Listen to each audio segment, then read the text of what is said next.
Number 78. Find the value of the limit. What is the limit as x approaches 0 for x sine x?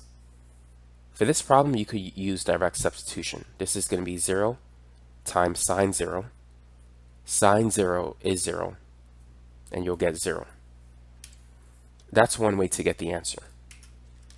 Another way is to use something called the squeeze theorem. And here's the basic idea behind that.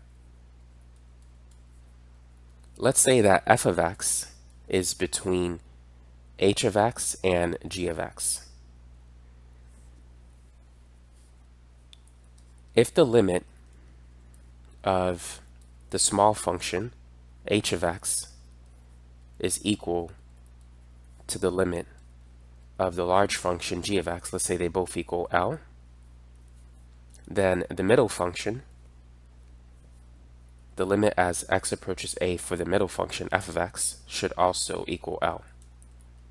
So the basic idea is that if the small function equals L and the large function equals L, then the middle function should equal L.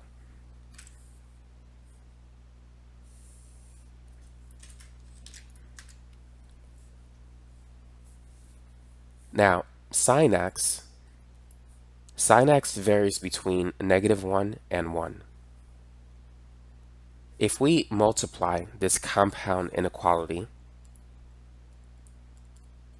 by, let's say, x,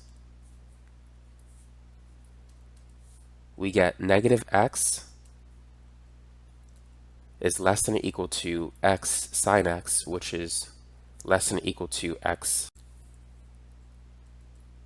So if we take the limit as x approaches 0 for the smaller function, -x, that's going to go to 0.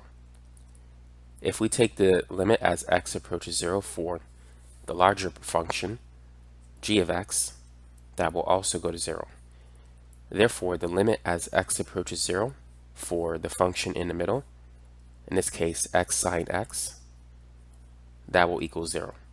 So that's how you can prove that the limit equals 0 using the squeeze theorem and direct substitution.